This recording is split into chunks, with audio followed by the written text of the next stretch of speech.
So today I'm going to talk about SchrodinText, which is a system that protects the confidentiality of textual content on mobile applications. So there are many applications out there that show some form of textual content, basically some text on the UI for the user to see.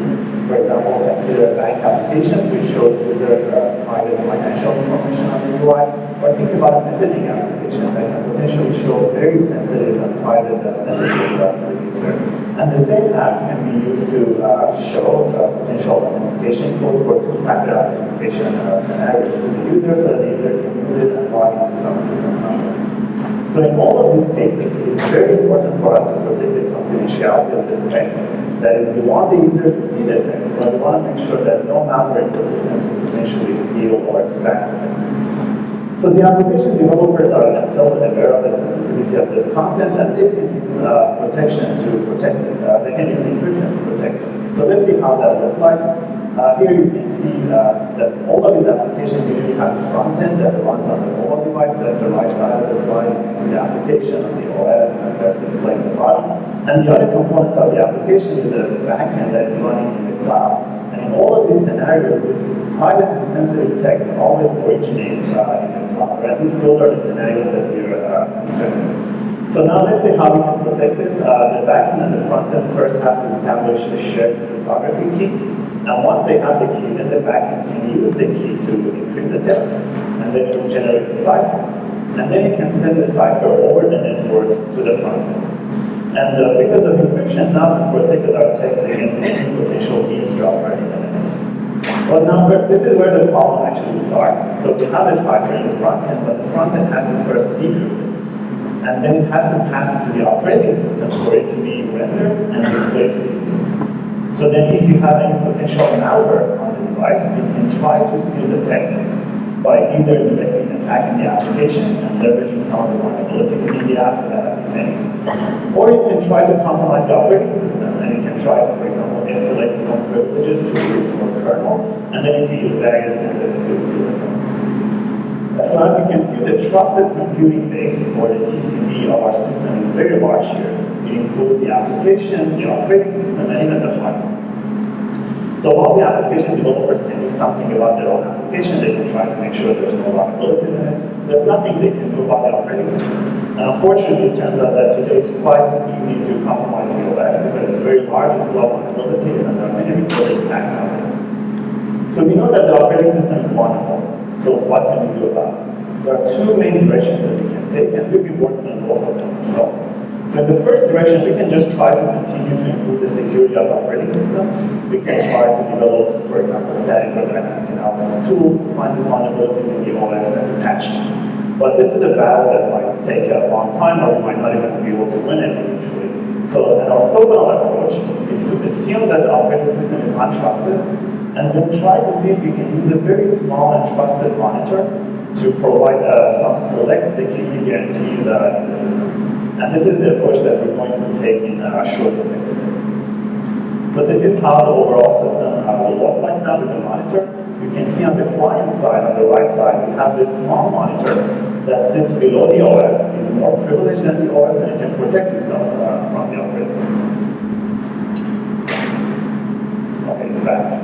So in our system, we actually use the hypervisor enabled by the new virtualization hardware on processors, as well as the secure on trust to realize this monitor. But for the details, please look at the paper. I would like to mention that obviously we're not the first one trying to use a trusted monitor to provide security guarantees. Our own Landon Cox, I don't know if Landon is here, he has a very nice vision paper in Automobile 2007 called the Pocket Hypervisor, where he argues that we should use the hypervisor on the mobile device to provide security guarantees as well as other features. So basically our work is just a realization and demonstration of this 10-year-old vision. Alright, so now let's see how our story will look like. So remember that the front end has a cipher, but the main difference here is that the key is shared between the backend in the cloud and the monitor, but not in the front end, because the front end is not trusted. And we require some handshake and some protocol to safely share the key between the front end and the monitor. I don't have time to go over it, please look at the paper for details, but going forward, we assume that that key is established between these two components. So now the front end cannot decrypt the text anymore, which is good because it's untrusted, but it can pass the cipher to the monitor, and then the monitor can decrypt it, and then it can render it and put it on the UI.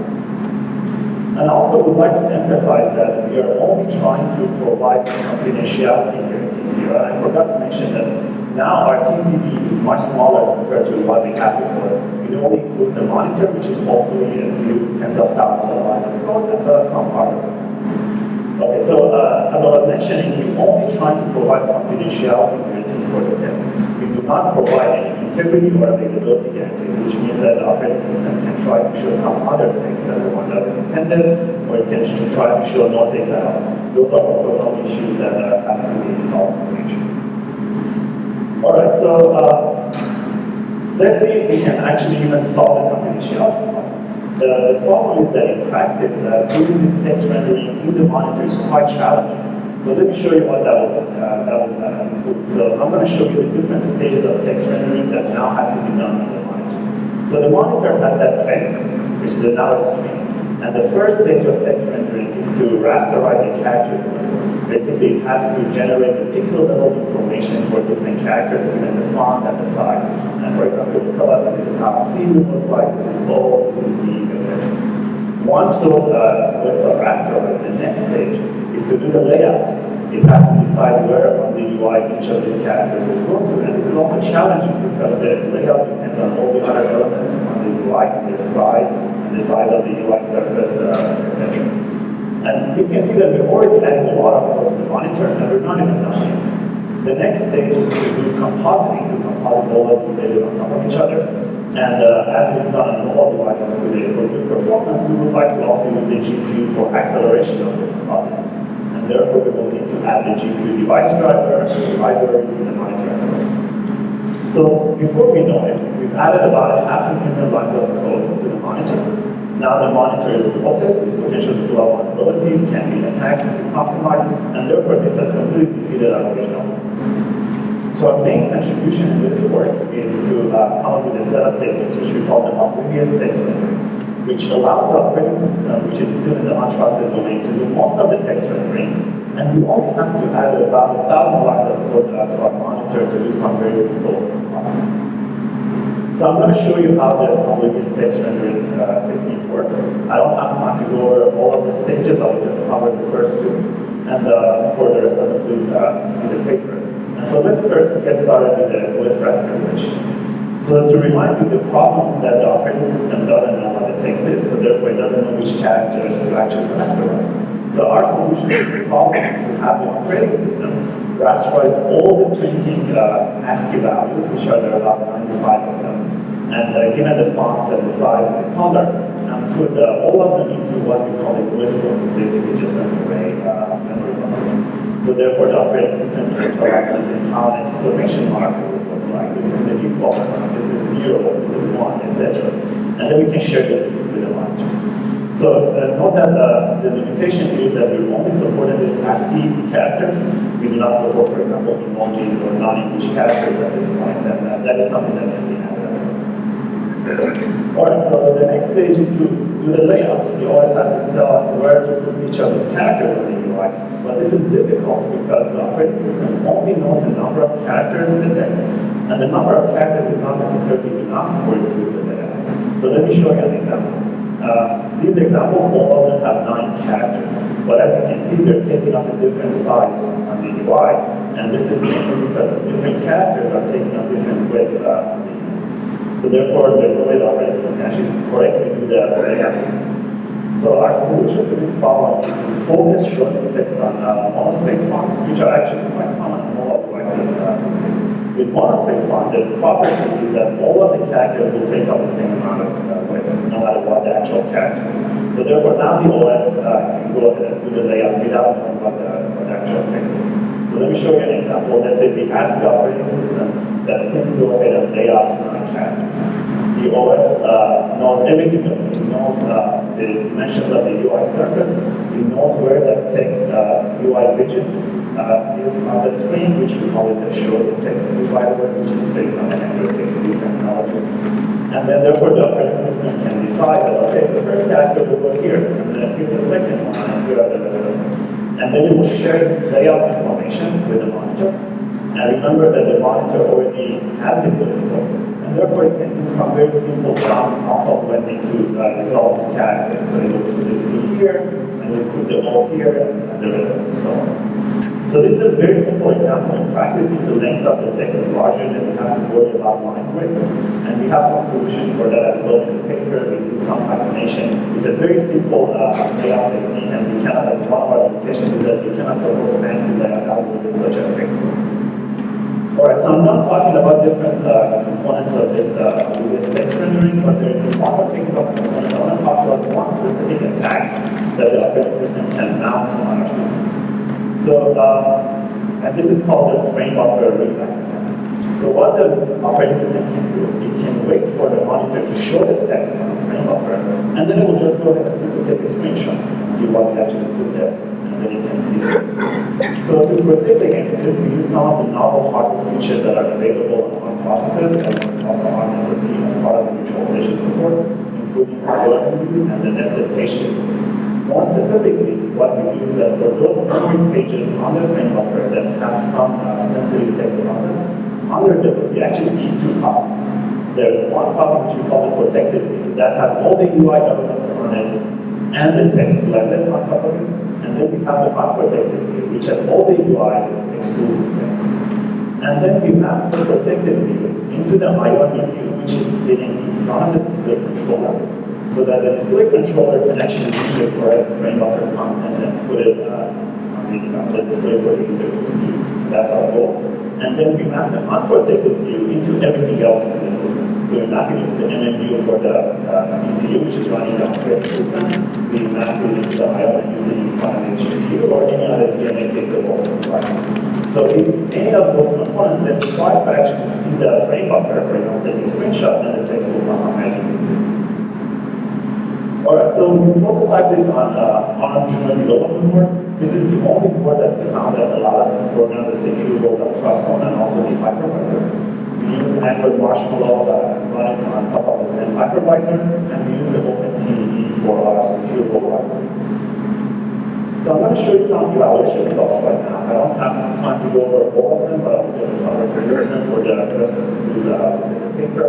So first, I'm going to show you some security evaluation. I want to show you that our system can actually defend against that UI frame, the frame buffer readback attack that I mentioned. So here's an actual demo of SchrodinText. So here you can see the display that was connected to the Juno board, and we're using SchrodinText to, it's a very simple app to put to basically render some text.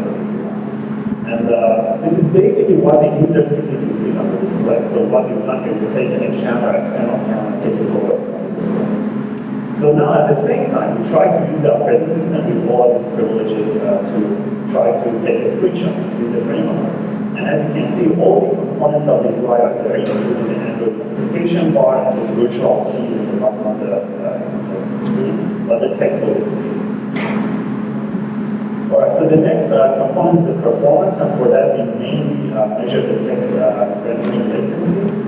And that is basically the time it takes from when the application says render until the time you're done with the rendering. On the x-axis, you can see different number of characters on the UI that we're trying to protect.